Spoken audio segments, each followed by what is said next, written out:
Breaking news. ఉమ్మడి ఖమ్మం జిల్లాలో దారుణం చోటు చేసుకుంది. 9వ తరగతి చదువుతున్న బాలుడు 7వ తరగతి చదువుతున్న బాలికతో వాట్సాప్ చాటింగ్ చూసిన బాలిక తల్లిదండ్రులు బాలుడిని మందలించడంతో కూడా వెంటనే తన మనస్తాపానికి గురై పురుగుల మందు తాగి హతమార్పు మరణించాడు. మరి ఇదే నేపథ్యంలో బాలుడికి ఫోన్ చేసి బెదిరించారు బాలిక కుటుంబ సభ్యులు. దీంతో భయపడి పురుగుల మందు తాగిన బాలుడు హాస్పిటల్లో చికిత్స పొందుతూ కూడా మృతి చెందాడు. అయితే ఘటనపై పోలీసులు దర్యాప్తు కొనసాగిస్తున్నారు. ఉమ్మడి ఖమ్మం జిల్లాలో ఈ దారుణం చోటు చేసుకుంది. అయితే బాలుడు తల్లిదండ్రులు ఎంతో కన్నీటి పర్యంతమవుతున్నారు. వారంతా కూడా దుఃఖసాగరాల్లో నిండు మునిగారు. అయితే మనం విజువల్స్ రూపంలో కూడా చూస్తున్నాం. వాళ్ళ కుటుంబ సభ్యులు తల్లిదండ్రులు అంతా కూడా ఎంతో కన్నీటి పర్యంతమవుతున్నారు. ప్రజెంట్ ఆ విజువల్సే మనం చూస్తున్నాం.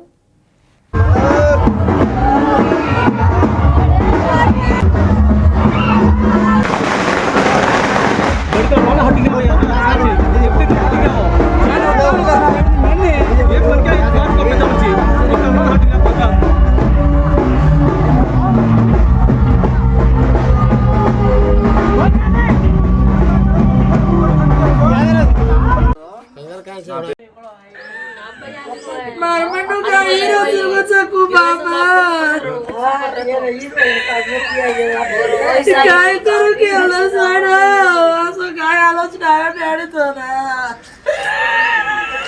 हे सडकुंडा रे तू सडकुंडा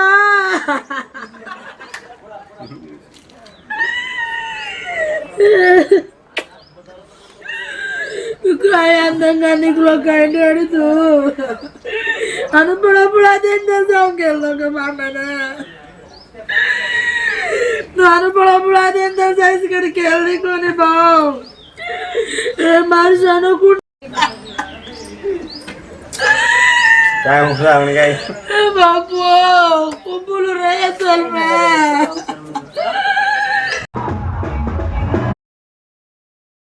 వారి కుటుంబ సభ్యులు తల్లిదండ్రులంతా కూడా కన్నీటి పర్యంతమవుతున్నారు. ఇదొక హృదయ విదారకర ఘటననే చెప్పుకోవాలి. ఉమ్మడి ఖమ్మం జిల్లాలో ఈ దారుణం చోటు చేసుకుంది.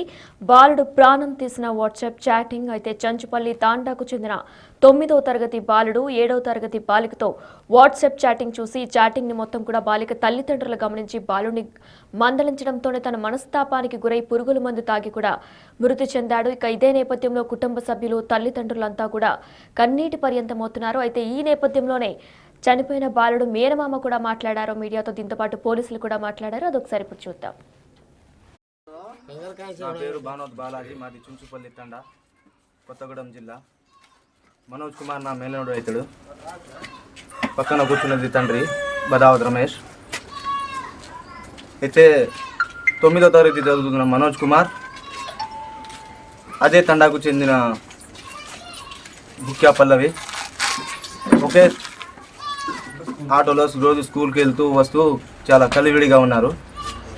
ఈ విషయం మీద వాళ్ళ తల్లిదండ్రులు తెలుసుకొని ఫోన్ చేయడం జరిగింది. ఫోన్లో మందలించడం జరిగింది అబ్బాయిని. ఈ విషయం తెలుసుకున్న మనోజ్ కుమార్ భయపడి గడ్డి మంది తాగిండు. ఇది తాగిన విషయం రమేష్ వాళ్ళ తండ్రి తెలుసుకొని హాస్పిటల్కి చేర్చడం జరిగింది. ఆ హాస్పిటల్లో 100% మేము ట్రై చేసినా మాకు మా అబ్బాయి దక్కలేదు. ఈ విషయం తెలుసుకొని మేము చుంచుపల్లి స్టేషన్లో కేసు నమోదు చేయడం జరిగింది. ఎఫ్ఐఆర్ బుక్ చేశారు ఎస్ఐ గారు. ఇది తెలుసుకొని ట్రై చేసాం 100% కానీ మాకు దక్కలేకపోయారు. ఘరాతని కేంద్ర మానవులు సాడిపోయిందో డాక్టర్ వద్దన్నా అప్పుడు చెప్పిండు అనుకోతో అర్థం. ఎంత కష్టపడ్డా కానీ హాస్పిటల్లో ఫలితం లేకుండా పోయింది. మా అబ్బాయి మాకు లేకుండా పోయిండు. ఈ బాధను ఎవరు తట్టుకోలేరు, ఎవరు తీర్చలేరు. తల్లిదండ్రులది కడుపు కోత మిగిలిపోయింది మాకు. ఎవరిని ఆశ్రయించాలో తెలీదు, ఏం చేయాలో కూడా మాకు పాలుపోవట్లేదు. ఏదున్నా పెద్ద మనుషులు ఊర్లో ప్రజలు తెలుసుకోవాలి.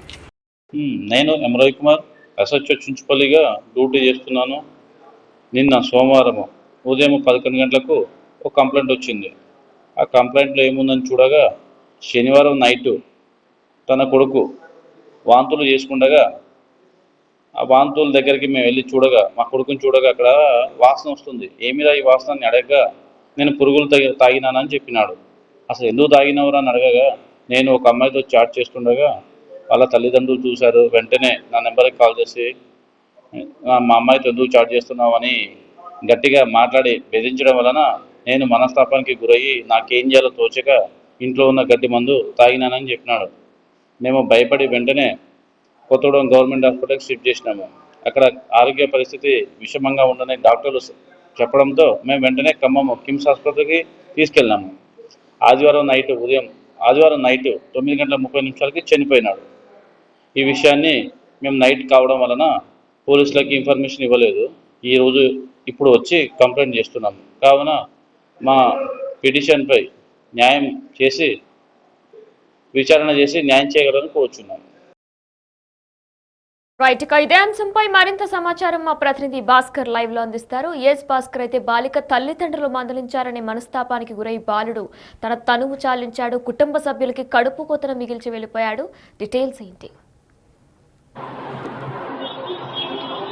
నేను ఇప్పటికే భద్రాద్రి కొత్తగూడెం జిల్లా చుంచుపల్లి మండలం చుంచుపల్లి తండాకు చెందినటువంటి బానోతు రమేష్ కుమారుడు మనోజు మా ప్రభుత్వ పాఠశాలలో 9వ తరగతి చదువుతున్నాడు. తనతో పాటు అదే తండాకు చెందినటువంటి మరో మైనర్ బాలిక 7th క్లాస్ చదువుతున్న నేపథ్యంలో ఇరువురు కాస్త స్నేహంగా ఉంటూ చివరకు ఆ స్నేహం కాస్త డిఫరెంట్ గా, అంటే వాళ్ళకు వాట్సాప్ లో చాటింగ్ చేసుకున్నంత వరకు వెళ్ళటంతో అది గత శనివారం రోజున బాలికతోటి మనోజ్ అనే వ్యక్తి ఒక చాటింగ్ చేస్తూ దాంతో కొద్దిగా క్లోజ్ గా పోతున్న నేపథ్యంలోనూ దాన్ని గ్రహించినటువంటి బాలిక తల్లిదండ్రులు ఒక్కసారిగా మనోజ్కి ఫోన్ చేసి బెదిరించడం జరిగింది. ఫలితంగా చూసుకుంటే మాత్రం వాళ్ళు బెదిరించిన బెదిరింపులకు భయపడినటువంటి మనోజ్ ఒక్కసారిగా ఇంట్లో ఉన్న పురుగుమందు డబ్బా తీసుకొని తను సేవించిన నేపథ్యం ఉంది. ఫలితంగా తల్లిదండ్రులు చూసుకోవటం, తర్వాత బాలుడు ఏం జరిగిందని దాని ముందు పక్కన పెట్టేసి ఆ బాలుని పురుగుమందు అంటే ఏదైతే గడ్డి మందు ఉందో ఆ గడ్డి మందు తాగిన తర్వాత అతను హాస్పిటల్ తీసుకెళ్లారు. అక్కడ వైద్యం పొందుతున్న నేపథ్యంలో జరిగిన విషయం మొత్తం చెప్పడం కూడా జరిగింది. ఫలితంగా చూసుకుంటే మాత్రం ఆ బాలికతో చాటింగ్ చేసి దాంతో పాటు కొద్దిగా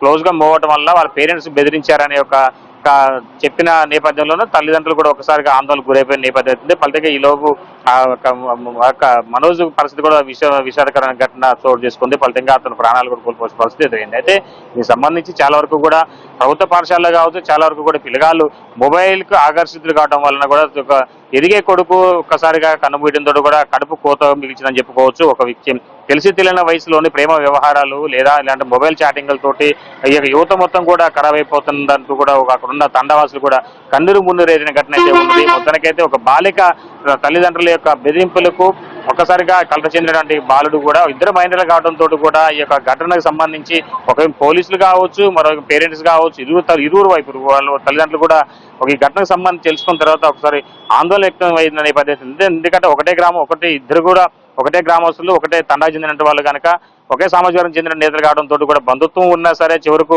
ఈ యొక్క అర్ధాంతంగా చిన్న వయసులోనే మైనర్ బాలుడు 9వ తరగతి చదువుతున్నటువంటి మనోజ్ మృతి చెందడంపై కూడా కుటుంబీకులు కూడా బాలిక తల్లిదండ్రులపైన కుటుంబీకులపైన ఆగ్రహం వ్యక్తం చేస్తూ ఆందోళన చేసిన నేపథ్యం అయితే ఘటనా స్థలానికి పోలీసులు కూడా చేరుకున్న నేపథ్యం అయితే ఉంది. మొత్తానికైతే ఈ ఘటన ఈ యొక్క చుంచుపల్లి తండాలో చోటు చేసుకోవడంతో కూడా ఆ తండావాసులంతా కూడా కాస్త ఆందోళనకు గురైన పరిస్థితి అయితే ఉందని చెప్పొచ్చు. సునైనా, బాలుడు బాలిక ఇద్దరు కూడా ఒకే విద్యా సంస్థలో చదువుకుంటున్నారా? అలానే బాలిక తల్లిదండ్రులపై కేసు ఏమైనా నమోదు చేశారా? మరి బాధితుడు మృతుడి యొక్క తల్లిదండ్రుల ఫిర్యాదు మేరకు బాలిక తల్లిదండ్రులపై కూడా కేసు నమోదు చేశారు. కానీ గ్రామస్తులు మాత్రం దీనికి జరిగిన ఘటనకు సంబంధించి చాలా వరకు కూడా ఒక పెద్ద మనుషుల సమక్షంలో పంచాయతీ పెట్టుకునేందుకు కూడా కొద్దిగా సమయం పడినట్టు తెలుస్తా ఉంది. బయట మాట్లాడుకుని వస్తాము, తర్వాత అంటే దానికి సంబంధించి కేసు పూర్వపర వివరాలు తర్వాత చూడొచ్చు అనే యొక్క నేపంతో ఉన్న గ్రామస్తులు, తాండావాసుల పెద్దలు కూడా కుల పెద్దలు కావచ్చు, వాళ్ళంతా కూడా రంగప్రవేశం చేసి ఈ ఘటనకు సంబంధించి బాధ్యులపై చర్యలతో పాటుగా మరి కుటుంబానికి నష్టపరిహారం అందించే విధంగా కూడా చర్యలు చేపట్టినట్టు తెలుస్తా ఉంది. ప్రస్తుతనైనా భాస్కర్, ఉమ్మడి ఖమ్మం జిల్లాలో దారుణం చోటు చేసుకుంది. వాట్సాప్ చాటింగ్ ఒక 9 ఏళ్ల బాలుడ ప్రాణం తీసింది. అయితే చంచుపల్లి తాండాకు చెందిన 9 ఏళ్ల బాలుడు మనోజ్ 7వ తరగతి బాలికతో వాట్సాప్ చాటింగ్ చూసిన బాలిక తల్లిదండ్రులు బాలుణ్ణి మనోజ్ని మందలించడంతో తన మనస్తాపానికి గురై పురుగుల మందు తాగి మృతి చెందాడు. అయితే హాస్పిటల్లో చికిత్స పొందుతూ కూడా మృతి చెందినట్లు కూడా వైద్య అధికారులు నిర్ధారించారు. ఇక ఈ నేపథ్యంలో కూడా బాలిక తల్లిదండ్రులు మందలించారు అనే నేపథ్యంలోనే తను మనస్తాపానికి గురై మనోజ్ తల్లిదండ్రులకు ఒక కడుపు కోతను మిగిల్చి తను వెళ్ళిపోయాడు. మరి ఈ నేపథ్యంలో మనోజ్ తల్లిదండ్రులు, కుటుంబ సభ్యులు ఎంతో కన్నీటి పర్యంతమవుతున్నారు, కన్నీరు మున్నీరవుతున్నారు. వారంతా కూడా ఆ బాధని ఇంకా దిగమింగుకోలేకపోతున్నారు. అయితే మరి ఇదే నేపథ్యంలో బాలిక తల్లిదండ్రులపై కూడా ఇప్పటికే ఆ ఊరు ప్రజలందరూ కూడా బాలిక తల్లిదండ్రులపై తీవ్ర ఆగ్రహం వ్యక్తం చేస్తున్నారు.